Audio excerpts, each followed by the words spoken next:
Ancestors in My DNA by M. Warren Cox. Prologue. Snowmelt seeped deep into the ground before dripping from hairline cracks in the concrete above him. The echo of drops striking the wet floor provided the only sound in the cold and dark corridor. The youthful face of a dark-haired man appears between foggy breaths, illuminated by pulsating lights coming from both sides of the thick-glassed rectangular slit of a window through which he is watching. His fingers are trembling over a small red button on the wall next to the window. Why am I hesitating? He knew the answer, of course, but had to subdue the thought in order to carry out what he must do now and do quickly before any doubts could return. This one was indeed much better than the others had been, he thought, as he viewed the back of an unconscious figure wrapped in a white robe and lying still on a metal table in the small and otherwise empty room beyond the window. Each had been an improvement, but this one was superior by far. It had almost been a keeper. He had never experienced this feeling before, but it didn't matter. Room must be made for the next one, the last one. With renewed resolve, he tightened his lips while his forefinger stopped shaking long enough to find its target. Huge flames roared to life immediately and engulfed the entire room beyond. The sudden brightness forced him to look away, but not until he glimpsed the figure jerking violently before succumbing to the incineration that reduced it to ashes within a minute. And then the blaze ended as quickly as it had started. Had he finally committed murder, then? Of course not.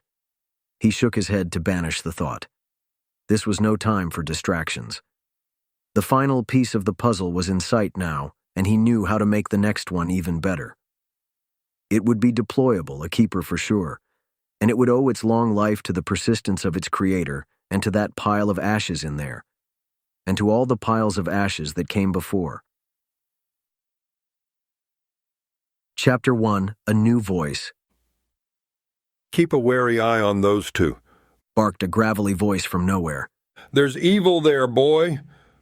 It wasn't a suggestion, or even a request, but was more like a command. The hairs on the back of Jesse's neck were still standing when he removed his hands from the floor and sat back against the wall of the darkened room. He lifted his head slowly while the vertigo subsided. The feeling was familiar to him by now, though it was usually less intense than what he had just experienced. The vertigo meant the voice wasn't from his own mind. But who was speaking this time? He didn't recognize this voice, so he couldn't attach a name to it. He concluded that a new ancestor must have been talking to him. Whoever was speaking, Jesse somehow knew that he was right. Yes, the voice was definitely male. He resolved to watch the brothers more carefully from here on out as a result.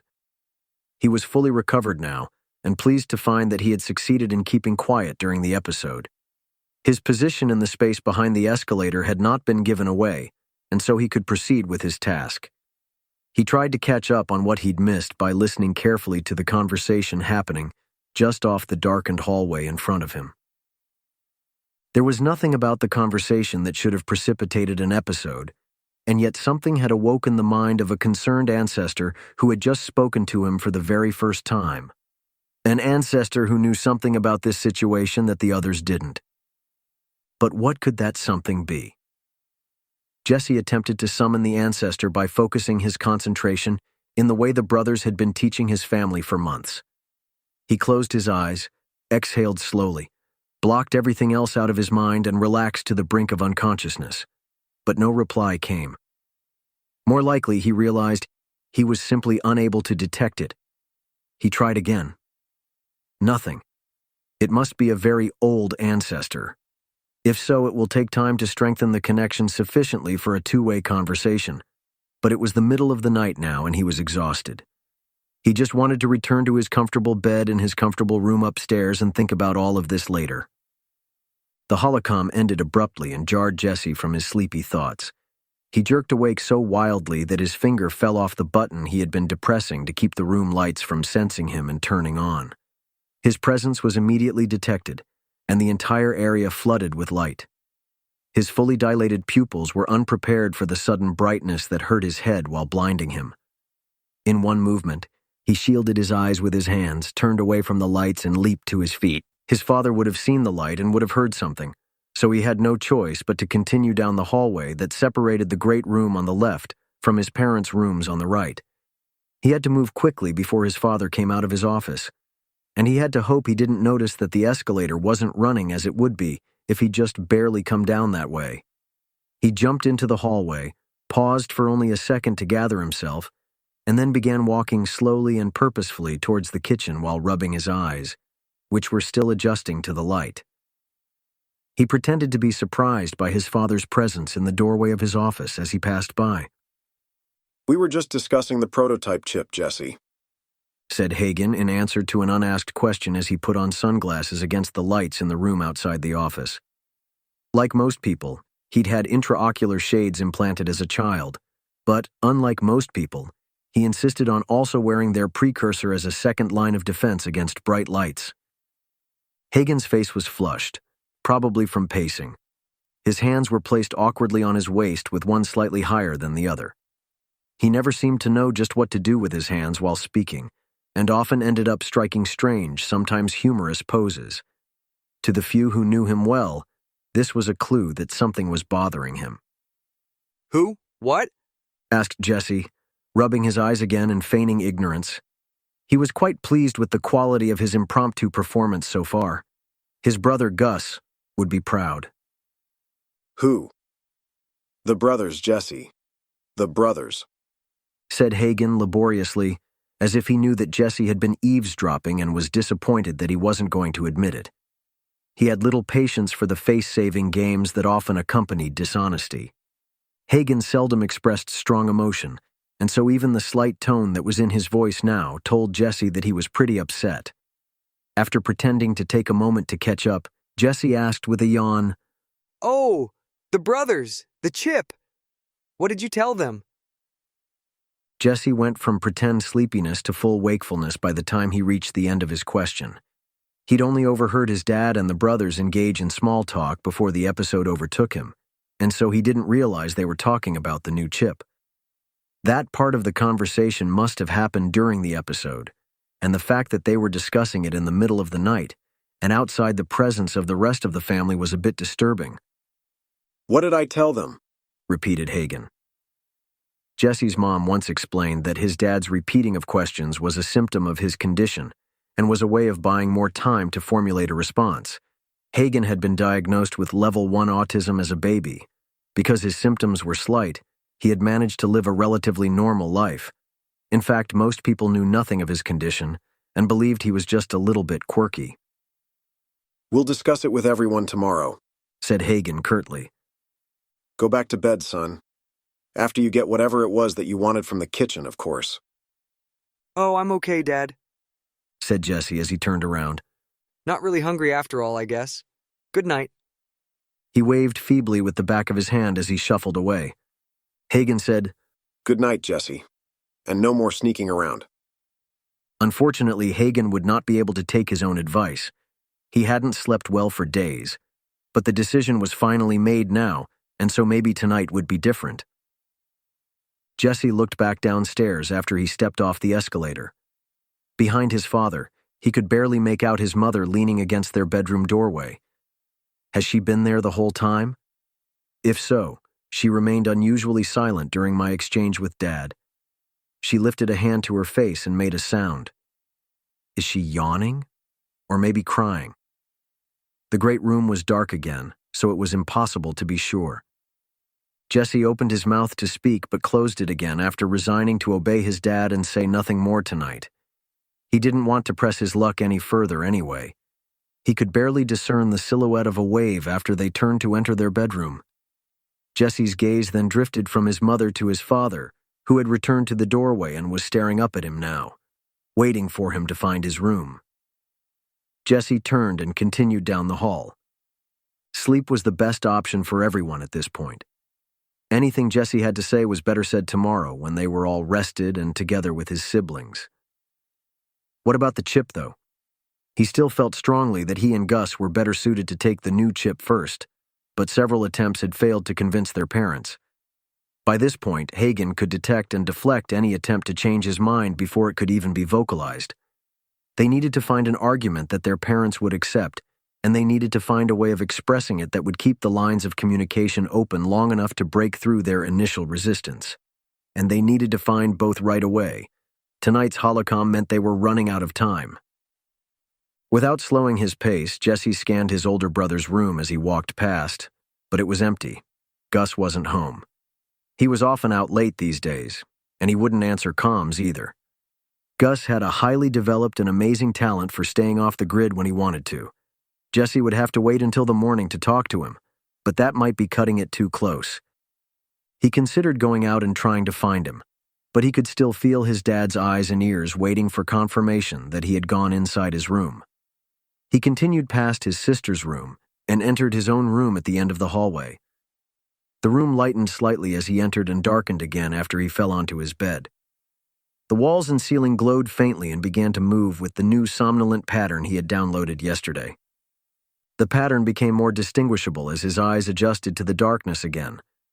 Soft and airy music matched the rhythm of the changing shapes, but he couldn't be sure if the music was following the shapes or if the shapes were reacting to the music. Either way, the effect was both mesmerizing and relaxing. The sounds seemed to come from everywhere at once, and the instruments that produced them were unidentifiable. The section of music that finished just now might have been from an oboe combined with a French horn, or maybe some type of Asian instrument. The shapes were of many sizes and colors that adjusted automatically to his wakefulness, becoming less vivid as he began to drift. They traveled slowly about the room, filling the entire space, some coalescing and others colliding before breaking into thousands of tiny, irregularly shaped pieces that drifted aimlessly around him before coming together again. After several minutes, Jesse's thoughts were still winning against the pattern's effect, and so he decided to sit up and try to establish a connection with the new ancestor again. Whether it worked or not, the effort would make him more tired and might help him get to sleep. But after several failed attempts, he gave up the effort. Who could it be? Was it the voice of this new ancestor that had awoken him before he heard the holocom and went downstairs earlier? How credible was their opinion in this particular situation? Sometimes Jesse disagreed with his ancestors and had been proved right to do so. More often, he ignored their advice at the risk of personal pain and embarrassment. This ancestor seemed very confident, and so he was inclined to believe him. But he needed to know who exactly he was believing. He decided to ask his great-great-great-grandfather for help. Grandpa Ship had passed away just before the end of natural death across the world. He lived to be only 71, which was considered young even then. He and Grandma Ship were injured after their car slipped on some ice and ran off the road where it caught the edge of a culvert that stopped them instantly.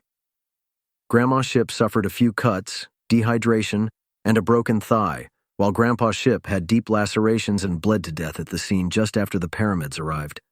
The paramedics often took several minutes or longer to arrive back then. They were able to revive him, but they couldn't stop his bleeding sufficiently and he passed away before they could get to the hospital. That scenario could never happen today, thought Jesse. The paramedics would have been alerted sooner, they would have arrived much sooner, and they would have been able to stabilize him more easily. They probably could have stabilized him before they even got there if he'd had a birth chip. But those wouldn't be required in the U.S. for another 20 years.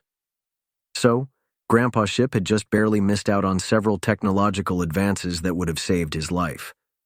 But because he had died relatively recently, compared to other ancestors, contacting him was easy for Jesse now, almost effortless. He closed his eyes. "Yes, Jesse?" Came the immediate response to Jesse's mind. Who spoke earlier and asked me to watch out for the brothers? Jesse asked with a thought, getting straight to the point. "I'm not sure. He's older than me, though, much older. We didn't use words like wary in my day.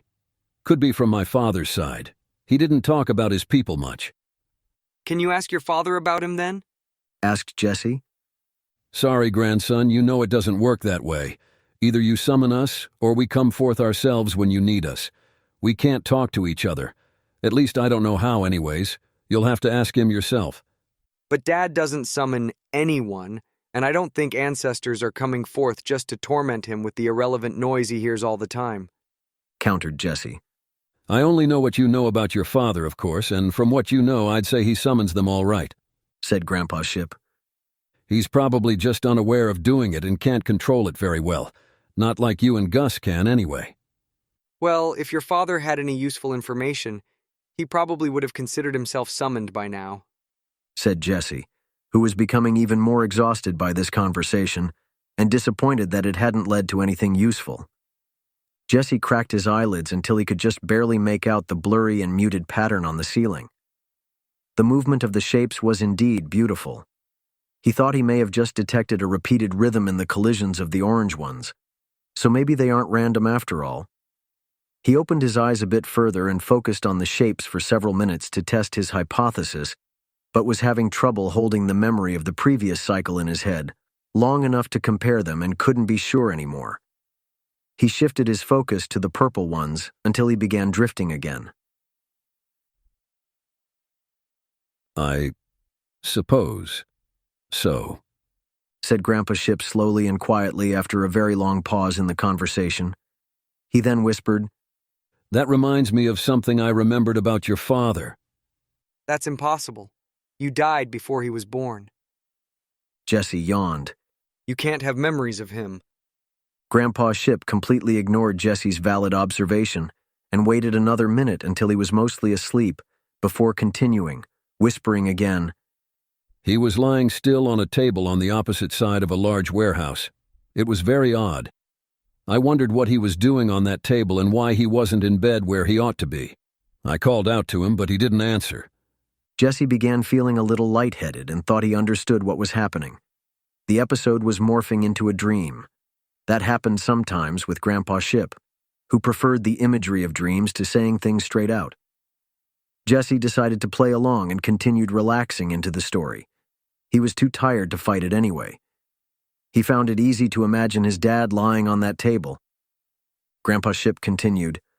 I called out to him again and again more loudly each time, Hagen, Hagen, Hagen! But there was no answer. So we began walking towards the table, you and me. He was on the far side of that big room, so it took a good while for us to get to him. By the time we arrived, that huge room had become completely dark. We both called to him this time, but he still wouldn't stir. I became so frustrated that I shook him gently at first and then harder, all the while calling his name. Why won't he wake up? Asked dreaming Jesse. I commanded the lights, but they wouldn't respond. They must be offline. That's when you handed me your comm to use as a light, said Grandpa Ship. Yes, mumbled Jesse. My comm light. But the light was dim because something was covering it. So, I asked you what was smudged all over the comm, obscuring its light, and you said you didn't know. He continued. You looked at it, smirked, and said I had smudged it myself. I laughed because you were right. The smudge had indeed come from my own hands. But what was on my hands? That's when I pointed the light at your father, and we both saw it. Blood! All over his clothes! Shrieked Jesse. Dad! Blood everywhere. We walked around the table to see what had happened, and that's when we saw something so terrible. His head. The top is... It's open! Where is his brain? Exclaimed Jesse, feeling as though he had been punched in the gut hard by Gus. He turned away and doubled over as if he was going to be sick. Yes, we both jumped back when we saw that gruesome sight, said Grandpa Ship, patting Jesse on the back to calm him. You started calling for help, and that's when we heard the laughter echoing from another corner of the room. Who's over there? Asked Jesse, whose shock and nausea had suddenly turned to anger. Can they hear us? Why are they laughing? There is nothing funny about this. Why aren't they helping us? Did they do this to him? Did they see what happened? I tried to get the lights to come on again so we could see them better, said Grandpa Ship. But only a single dim light appeared directly over their heads. They're only children. Who are they? I don't think they are laughing at us. They appear to be... started Jesse. Playing. Yes, I wondered where their mom and dad were, said Grandpa Ship. They were too young to be out alone like that. We started over to see if they needed help finding their parents and to ask them if they knew anything about what had happened to your father. All the while, they just kept on playing and laughing. When they saw us coming, they tried to stop laughing by shushing each other repeatedly. but that only made them laugh even more. Just as we arrived, the bigger boy missed catching a ball thrown by the smaller one and laughter exploded from both of them again. That's when you noticed his hands. I see his hands, but what am I supposed to notice? Asked Jesse. Ignoring the question, Grandpa Ship continued. The smaller boy looked at you and smiled warmly as he caught the ball. He seemed to know you. Yes, but I don't know him, do I? Asked Jesse. He threw the ball back to the bigger boy, Said Grandpa. The bigger one's hands are filthy, Observed Jesse. I see it now. The bigger boy dropped the ball again and the laughter erupted all over again, even more loudly than before. Then he turned and smiled at you as well. Yes, but his smile is different, Observed Jesse. especially when he turned away just then. Did you see it, Grandpa? Something in his eyes? That's when you noticed the ball. Said Grandpa. It is a very strange ball, isn't it? Noted Jesse. Not really a ball at all, I think. Not round, more oblong, kind of like a football, except it's dripping wet. That's odd. That must be what's getting on the bigger boy's hands. No wonder he keeps dropping it. Wait! Jesse turned away in disgust when he realized what they were throwing around. Again, he felt as though he might vomit, so he bent over at the waist to prepare. He suddenly remembered he was dreaming and realized the sudden shock was causing him to awaken. He had so many questions to ask Grandpa, but had time for just one. With desperate eyes, Jesse turned and faced his grandpa again, who was already beginning to fade away, and asked quickly, Why aren't the smaller kids' hands dirty from handling Jesse gulped. Dad's brain? Grandpa Ship reached up and squeezed his shoulder gently. He smiled warmly as he looked into Jesse's eyes and answered with a sort of finality as he continued to fade. I don't know, Jesse, but I believe that is the right question to ask. You'll figure it out, grandson. After all, you've already gotten this far. Goodbye for now. The whole scene dissolved instantly, and Jesse found himself wide awake in his bed, breathing heavily. He bolted upright. The shapes and music immediately surrendered to the room lights and silence. The only sound now was that of his heart pounding furiously. It took several minutes to compose himself and slow his breathing. When he was finally able to think again, he remembered that this happened sometimes with Grandpa Ship. He was a dramatic sort. Truth, he believed, was better shown than explained. Jesse had to admit that it was a very effective method of teaching. You tended to remember things that almost gave you a heart attack after all. Indeed, there was always some kind of point to these dreams, some truth that Grandpa Ship was trying to teach him. What truth am I supposed to learn from this? Is the dream related to the warning from the new ancestor? It couldn't be. That would suggest the ancestors were collaborating, and there was no precedent for that. Grandpa Ship himself had reminded him of that only moments ago. But then, there was still so much about their abilities that they didn't understand. Anyway, the ancestors had gone quiet for now, and Jesse was more exhausted than ever. He yawned while he slid back down into the covers and surrendered himself to the patterns and music that had restarted immediately when the lights went off. He found it much easier to relax this time and quickly succumbed to them. That's the end of the first chapter. What do you think? If you would like to see what happens next, just click the link in the description. You'll never guess how it ends.